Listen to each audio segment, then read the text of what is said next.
A paz do Senhor, meus irmãos do grupo Amigos da Bíblia. Hoje é o dia 87 do nosso desafio de lermos o Novo Testamento em 90 dias. E hoje vamos falar sobre Apocalipse 13, 14 e 15.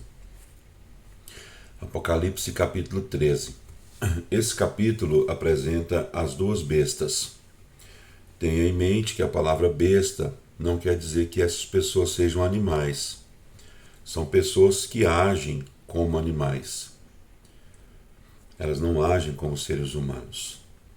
Esses versículos apresentam a trindade satânica: Satanás, a besta, o anticristo, e o falso profeta. Então, as duas bestas, na verdade, uma besta é o anticristo e a outra besta é o falso profeta. O anticristo, a besta que sai do mar, capítulo 13, versículo 1 até o 10.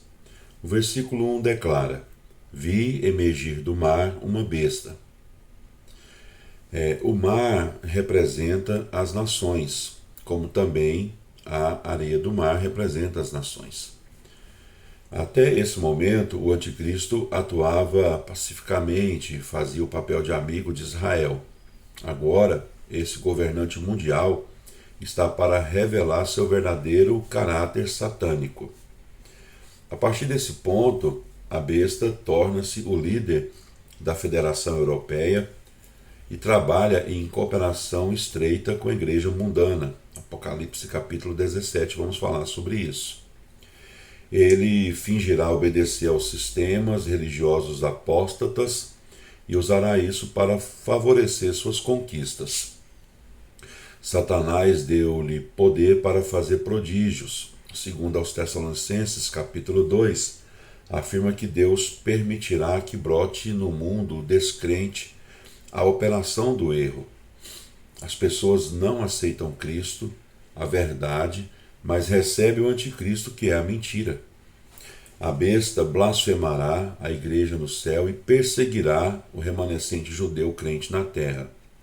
Como vimos em Apocalipse capítulo 11, nesse ponto ela também matará as duas testemunhas, cujos corpos, após 3 dias e meio, serão levantados da morte. O falso profeta, a besta da terra, capítulo 13, versículo 11 até o 18. Vemos a trindade satânica, lá no versículo 19 e 20. Satanás imita o Pai, a besta é a imitação do Filho Salvador, e o falso profeta é a imitação do Espírito Santo. A segunda besta vem da terra, provavelmente de Israel. É provável que seja um judeu. Daniel capítulo 9, versículo 26, informa que a besta terá cidadania romana. Todavia, ela pode ser, como Paulo, um judeu romano. No entanto, o anticristo precisará de um associado para ajudá-lo a conquistar o mundo. Esse falso profeta será o seu ajudante de primeira ordem. O falso profeta copiará os milagres das duas testemunhas ao fazer descer fogo do céu. Capítulo 11, versículo 5, capítulo 13, versículo 13. O falso profeta ordena que se faça a imagem da besta. Isso é, o abominável da desolação, relatado em Mateus capítulo 24, versículo 15, em Daniel capítulo 11, versículo 45, e em 2 aos Tessalonicenses capítulo 2, versículo 4. Nessa época, a besta terá sua imagem erigida no templo restaurado de Jerusalém. Essa besta que eu estou falando é o anticristo. Essa imagem ganhará vida. Ela falará e maravilhará o mundo. A imagem falará coisas esplêndidas e blasfemará contra o céu. O falso profeta não tem o objetivo único de conseguir a ampla adoração da besta. Ele também estabelecerá o controle econômico mundial. Os seguidores da besta terão sua marca na fronte ou na mão direita. Essa marca permite que os seguidores da besta possam comprar e vender coisas, e quem não tiver a marca, o nome dela, sofrerá muito. Apocalipse capítulo 20, versículo 4. A essa altura, Satanás terá tudo o que sempre quis: a adoração e o controle do mundo, através do falso profeta e do anticristo. Os versículos 17 e 18 causam especulação sobre qual é o significado do número da besta, 666. 6 é o número do homem. Provavelmente o número 666 do anticristo representa o mais alto que o homem pode chegar separado de Cristo. Ele é o homem forte de Satanás, seu falso Cristo. 7 é o número da perfeição, do divino, e Satanás não poderá jamais alcançar esse estágio. O máximo que ele pode alcançar é uma dízima periódica, 666. Apocalipse capítulo 14. O capítulo 14 ele é parentético. Ele traz visões de consolo, tais como afirmações do triunfo final de Cristo e do julgamento dos ímpios. Em resumo, as 7 visões são: primeira, a visão de um grupo de redimidos triunfantes no Monte Sião. Capítulo 14, versículo 1 até o 5. Sião é um dos nomes simbólicos do céu. Esses santos da visão já estão livres de tribulação. Eles estão no céu, diante do trono, diante dos 4 seres viventes e dos anciãos. Versículo 3. Esses 144 mil são primícias de Israel para Deus e para o Cordeiro. Capítulo 14, versículo 4.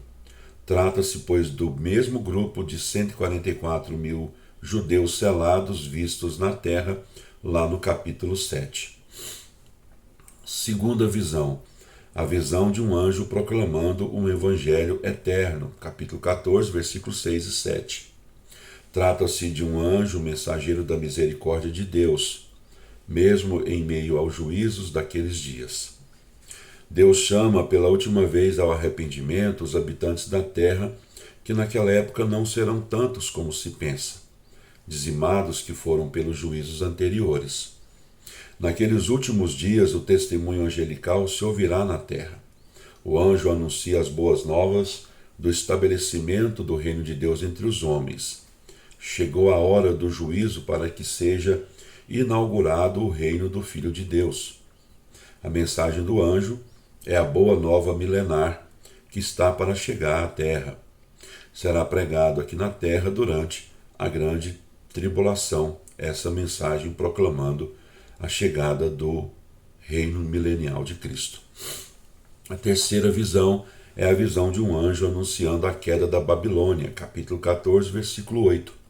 Babilônia aqui representa a capital da civilização apóstata dos últimos dias, o símbolo da sociedade humana organizada política, econômica e religiosamente em oposição e desafio a Deus.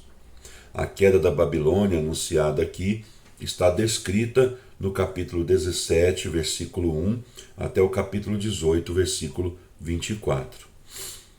Quarta, a visão do julgamento dos adoradores da besta, capítulo 14, versículo 9 até o 12. Aqui um anjo anuncia o juízo mais severo possível que está para cair sobre cada um dos seguidores da besta. Será atormentado com fogo e enxofre, capítulo 14, versículo 10. O lago de fogo e enxofre será o lugar definitivo de castigo do anticristo e do falso profeta e daqueles que não tiveram seus nomes escritos no livro da vida, capítulo 20, versículo 10 até o 15. Quinta visão é a visão da mensagem da bem-aventurança dos mortos no Senhor, capítulo 14, versículo 13. Os crentes que porventura escaparem com vida durante a grande tribulação ingressarão no reino terrenal de Cristo. Os que morrerem crendo que Cristo é o Senhor e Salvador irão estar com o Senhor. Serão, portanto, bem-aventurados. Sexta visão é a visão da ceifa dos gentios, capítulo 14, versículo 14 até o 16. A essa altura, os dos acontecimentos, o agrupamento das nações em Armagedon está às portas. O ceifeiro é justo, pois é visto sentado numa nuvem branca, cor esta que indica pureza e justiça. O juízo ou o julgamento é também justo, porque o juiz julga calmamente. Ele está sentado sobre a nuvem, versículo 14. Esta ceifa mostrada aqui a João é das nações gentílicas. Sétima visão, a visão da ceifa de Israel, capítulo 14, versículo 17 a 20. A ceifa anterior foi geral, foi das nações, mas esta aqui é a da vindima. Trata-se da ceifa só da videira das uvas. No Antigo Testamento, Israel é mencionado como a videira do Senhor. Aqui em Apocalipse 14, versículo 18 e 19, o anjo que saiu do altar chama essa videira não mais de videira de Deus, mas de videira da terra, 2 vezes. Esta vinha é o Israel apóstata na época dos juízos divinos. As vozes de vitória a gente pode ver do capítulo 14 até o 16 de Apocalipse. É um dos temas que interliga os capítulos 14, 15 e 16 e é expresso pela palavra voz, usada 11 vezes nesta sessão. Deus fala a seu povo ou ao mundo perdido, suas criaturas louvam ao Senhor ou advertem o mundo. O céu não permanece em silêncio enquanto o mundo caminha para a segunda metade da grande tribulação. A voz dos 144 mil, Apocalipse 14, versículo 1 até o 5. Esse grupo especial de homens judeus foi selado por Deus antes da abertura do 7º selo, Apocalipse 7, e agora é visto no Monte Sião celestial com o Senhor Jesus Cristo. As vozes dos anjos, capítulo 14, versículos 6 a 20. 6 anjos com uma mensagem para proclamar. O primeiro anjo proclama: é chegada a hora do juízo. O segundo anjo: caiu a grande Babilônia. Aqui a Babilônia refere-se ao sistema político-religioso apóstata, encabeçado pela besta em conjunto com a igreja mundana apóstata. Terceiro anjo proclama: escapem da ira de Deus, não aceitem a marca da besta. Esse anjo adverte o mundo de que todos os que tiverem a marca da besta sofrerão tormento eterno, sem descanso nem alívio. Quarto, quinto e sexto anjos. A seara da terra já amadureceu. Versículo 14 até o 20. João vê Cristo vindo sobre uma nuvem branca com uma foice na mão a fim de ceifar a colheita da terra. Essa é uma imagem de julgamento.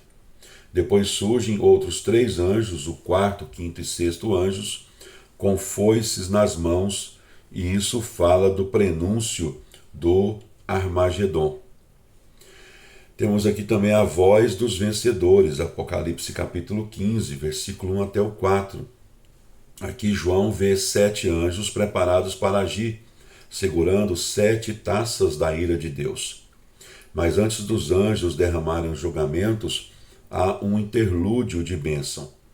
Antes de enviar o terceiro ai da 7ª trombeta, Apocalipse capítulo 11, versículo 14, Deus volta a tranquilizar seu povo fiel. João vê os cristãos da tribulação que não se dobraram à besta e ao seu sistema. Apocalipse capítulo 12, versículo 11. Apocalipse capítulo 15, versículo 4, é outra antevisão do reino, prenunciando o tempo em que as nações adorarão ao Cordeiro e lhe obedecerão. Esse versículo também anuncia que o julgamento está prestes a se manifestar. A voz do cumprimento, Apocalipse capítulo 15, versículo 5, até o capítulo 16 e o versículo 21. A grande voz do templo ordena que os 7 anjos derramem o conteúdo de suas taças, Apocalipse capítulo 16, versículo 1, e depois anuncia: feito está, Apocalipse capítulo 16 e versículo 17. Sobre o capítulo 16 de Apocalipse, vamos falar no próximo vídeo. Que Deus abençoe a sua vida e até lá.